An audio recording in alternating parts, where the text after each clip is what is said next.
Hello dear student, welcome in the class of biology. Today we are discussing about chapter number 10, reaching the age of adolescence. Okay, in this we are considering the topic menstrual cycle. You all are aware what is menstrual cycle. If we said that the sexual cycle in female is called menstruation cycle. What? The sexual cycle in female, okay, is called menstrual cycle. Female के अंदर जो sexual cycle चलती है उसको ही हम क्या कहते हैं? मेंस्ट्रुअल साइकिल कहते हैं. ये जो होता है जनरली जो गर्ल होती है, गर्ल जब प्यूबर्टी पीरियड में जाती है उस समय सेक्स हार्मोन सिक्रीट होता है. कौन सा सेक्स हार्मोन सिक्रीट होता है? ऑस्ट्रोजन. ये जो हार्मोन होता है ऑस्ट्रोजन हार्मोन, इसके सिक्रीट होने से ओवरी जो होती है वो रिलीज होती है. कहाँ से? फॉलिपिन ट्यूब्यूल्स में, है ना. ठीक है, पूरा जो मंथ हमारे जो 28 to 30 डेज के बीच में, है ना, ओवरी जो होती है वो क्या होती है? सिक्रीट होती है. और ये इसको ओवम को क्या करते हैं? रिलीज करते हैं. किसको रिलीज करते हैं? ओवम को रिलीज करते हैं. ओवम को जो रिलीज करने की प्रोसेस होती है थ्रू द ओवरी, ओवम को रिलीज करने की जो प्रोसेस होती है दैट इज कॉल्ड ओव्यूलेशन. क्या कहते हैं उसको? ओव्यूलेशन कहते हैं. ठीक है, मतलब क्या होता है? फीमेल के अंदर सेक्सुअल साइकिल चलती है जिसे मेंस्ट्रुअल साइकिल बोला जाता है, जो कंट्रोल करता है ऑस्ट्रोजन हार्मोन. 28 से 30 डेज का मेंस्ट्रुअल साइकिल होता है. ओवम जो होता है उसका फॉर्मेशन होता है कहाँ से? ओवरी से या फॉलिपिन ट्यूब्यूल से. और ये जो पूरी प्रोसेस होती है ओवम बनने की या एग बनने की, इसको बोला जाता है ओव्यूलेशन. ये जो पूरी पीरियड होता है दैट मीन पूरा होल पीरियड जो होता है, ड्यूरिंग द पीरियड जो इनर लेयर होती है ना, यूट्रस की, वो कैसी हो जाती है? काफी थिक और स्पंजी हो जाती है. क्यों होती है? क्योंकि वहां पे क्या होता है? ब्लड वेसल्स जो होती है वो रहती है ना. और यहाँ पे क्या होता है? वो एग को रिसीव करने के लिए तैयार होती है.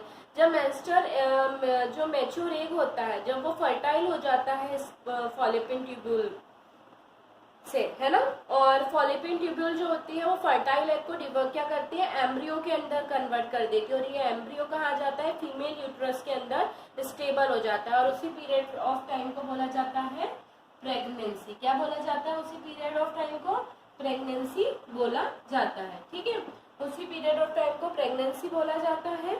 और इफ अगर मान लो कि फर्टाइल नहीं हुआ, ये तो मैंने क्या बताया कि एक फर्टाइल होगी तो प्रेगनेंसी अकर होगी. अगर बाय चांस मान लीजिए कि फर्टाइल नहीं होता है, मतलब स्पर्म अवेलेबल नहीं है, तो ऐसे समय में क्या होती है? ये जो होता है ये वॉल के ऊपर अटैक करता है, जो इनर लिग्निन की वॉल जो होती है यूट्रियस में, है ना. और जिसके कारण क्या हो जाता है कि जब वो उसके ऊपर अटैक करता है तो उसकी जो वॉल होती है वो वॉल रैप्चर हो जाती है, जिसके कारण क्या हो जाता है? फीमेल के अंदर ब्लड जो होता है वो सिक्रीट होने लगता है. और वजाइना के थ्रू वो ब्लड जो होता है बाहर रिलीज होता है. और इसको ही कहा जाता है मेंस्ट्रुएशन. क्या कहा जाता है इसको? मेंस्ट्रुएशन कहा जाता है ना.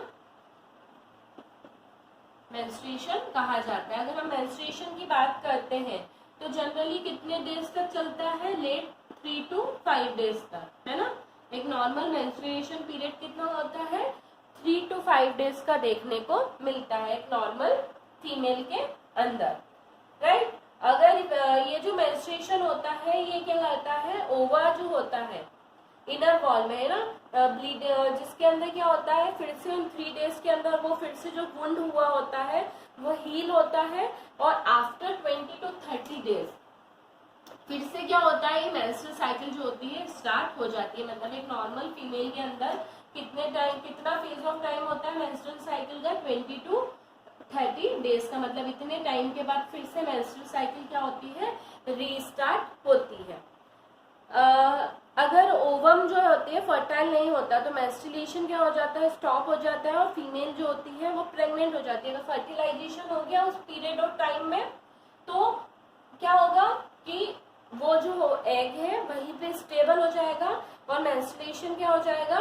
प्रेगनेंसी समय के लिए रुक जाता है. जो फर्टाइल एग होता है वो क्या होता है? यूट्रस के अंदर हो जाता है स्टेबल, और फीमेल जो होती है वो प्रेगनेंसी अकर कर लेती है, जो हम ऑलरेडी चैप्टर नंबर 9 के अंदर पढ़ चुके हैं कि प्रेगनेंसी कैसे अकर होती है, और मेंस्ट्रुएशन साइकिल के बारे में भी हम उसके अंदर हम पढ़ चुके हैं।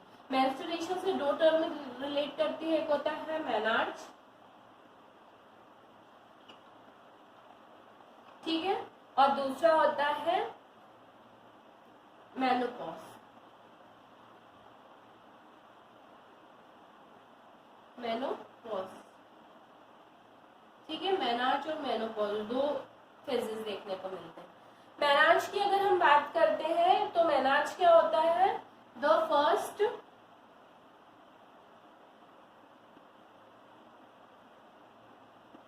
Menstrual flow which being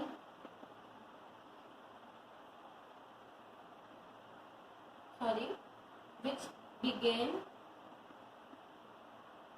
at puberty in humans is called menarche, है ना। मेनोपॉज की अगर हम बात करते हैं तो the stopping of menstruation flow, menstrual flow at the age of or at the age between 45 to 50 years in female, right.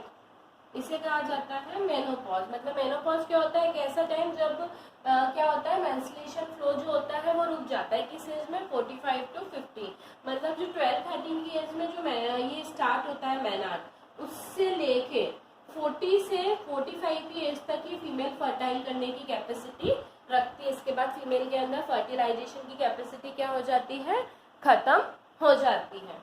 Okay, so our topic menstruation cycle and is finished. Now we are discussing about the next topic. Our next topic, that is determination or sex of a baby.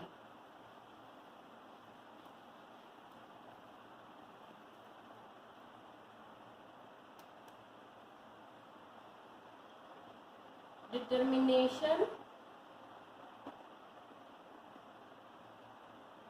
of sex of baby, right. अगर हम इस topic की बात करते हैं तो generally human जो होते हैं, ह्यूमन के अंदर टोटल क्या पाए जाते हैं, क्रोमोसोम पाए जाते हैं। क्या पाए जाते हैं, क्रोमोसोम, जो हमारे जेनेटिकल मटेरियल होते हैं, जो जेनेटिकल इंफॉर्मेशन को जनरेशन टू जनरेशन फॉरवर्ड करने का काम करते हैं। थ्रेड लाइक स्ट्रक्चर होते हैं इस तरीके के, हाँ, जिनको क्रोमोसोम बोला जाता है। ह्यूमन के अंदर अगर हम बात करें तो कितने क्रोमोसोम होते हैं, 23 पेयर में, और अगर हम सिंगल बात करें तो सिंगल होते हैं 46 क्रोमोसोम। एक ही बात है, पेयर में मतलब डबल हो जाएंगे और सिंगुलर हो जाएंगे तो 46, है ना। ह्यूमन बीइंग जो होते हैं उनके अंदर 24 पेयर क्रोमोसोम होते हैं। कहाँ पे पाए जाते हैं, सेल के न्यूक्लियस के अंदर, जिसके अंदर 44 क्रोमोसोम जो होते हैं, 44 क्रोमोसोम जो होते हैं वो कैसे होते हैं, ऑटोसोम, और बाकी 2 क्रोमोसोम जो होते हैं वो होते हैं सेक्स क्रोमोसोम। क्या होते हैं, सेक्स क्रोमोसोम, राइट। मतलब ये 2 क्रोमोसोम ही क्या करते हैं, सेक्स डिटर्मिनेशन में हेल्प करते हैं, ठीक है। तो 4 जो होते हैं वो ऑटोसोम होते हैं, और 2 जो होते हैं वो एक्स क्रोमोसोम होते हैं, जिनको किसके थ्रू रिप्रेजेंट किया जाता है, एक्स के थ्रू और वाई के थ्रू। अगर हम इसके अंदर बात करते हैं एक्स और वाई की, तो कैसे देखने को मिलता है एक्स और वाई। फीमेल जो होते हैं उनके पास पेयर में होते हैं, पेयर में मतलब एक्स एक्स, और मेल के अंदर कौन से होते हैं, एक्स वाई, ठीक है। ये होते हैं हमारे लास्ट पेयर ऑफ क्रोमोसोम, जिसे हम सेक्स क्रोमोसोम कहते हैं। ये होते हैं फीमेल के अंदर और ये होते हैं मेल के अंदर, ठीक है। और ये डिसाइड करते हैं determination of sex of baby, मतलब जो होने वाली जो बेबी होगा उसका क्रोमोसोम क्या होगा, उसका क्रोमोसोम क्या, उसका सेक्स क्या होगा, वो ये डिसाइड करते हैं ये क्रोमोसोम। अगर हम इसके अंदर बात करते हैं मेल का, आप देखेंगे 2 डिफरेंट टाइप के क्रोमोसोम कैरी करते हैं, जबकि फीमेल कैसी होती है, सेम टाइप के क्रोमोसोम को कैरी करती है। तो इसके अंदर क्या हो जाता है, एक ये इशू हो जाता है कि फीमेल जो होती है वो कभी भी नहीं डिसाइड करती कि होने वाली जो चाइल्ड है वो मेल होगा या फीमेल। वो किसके ऊपर डिपेंड होता है, वो ऑलवेज डिपेंड होता है मेल के ऊपर, है ना, फीमेल के ऊपर वो डिपेंड नहीं करता है। उसका रीजन भी हम आपको बताते हैं। उसका रीजन ये है, फीमेल के पास सेम टाइप ऑफ क्रोमोसोम होते हैं, एक्स और एक्स, जबकि मेल के पास 2 डिफरेंट टाइप के क्रोमोसोम होते हैं। अगर मान लीजिए फीमेल जो होगी वो तो अपने सेम क्रोमोसोम ही डोनेट करेगी, अगर वही क्रोमोसोम मेल ने भी दे दिया तो अब बेबी के होने के चांसेस क्या है, फीमेल, है ना। और अगर मेल ने कोई डिफरेंट टाइप ऑफ क्रोमोसोम से उसने क्रॉस कर लिया तो उसके होने के चांसेस क्या है, मेल।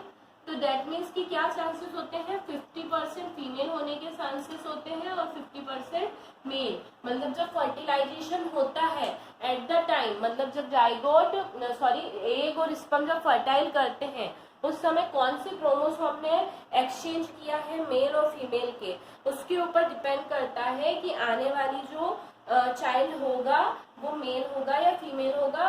वो है ना इंटरनल प्रोसेस होती है तो उसके अंदर 50-50% चांसेस होते हैं। पर रिस्पॉन्सिबल कौन होता है मेल और फीमेल का, 100% मेल रिस्पॉन्सिबल होते हैं कि होने वाले जो चाइल्ड होगा वो मेल होगा या फीमेल होगी। ठीक है। The sex baby totally depend upon the father sperm, right? Father sperm, not in a mother, क्योंकि they carry 2 different type of hormones. Clear है? ये चीज जो होती है ये देखने को मिलती है किसके अंदर, मेल और फीमेल के अंदर, राइट। तो इसी के साथ हमारा टॉपिक सेक्स डिटर्मिनेशन जो होता है वो भी क्या होता है, फिनिश होता है। नेक्स्ट लेक्चर में हम हमारा लास्ट टॉपिक कौन सा है, अगर हम उसकी बात करते हैं तो हमारा लास्ट टॉपिक है role of hormones in completing life cycle of insect and frog, right. इसके अलावा हम एक और टॉपिक के बारे में डिस्कस करेंगे, रिप्रोडक्टिव हेल्थ। ओके,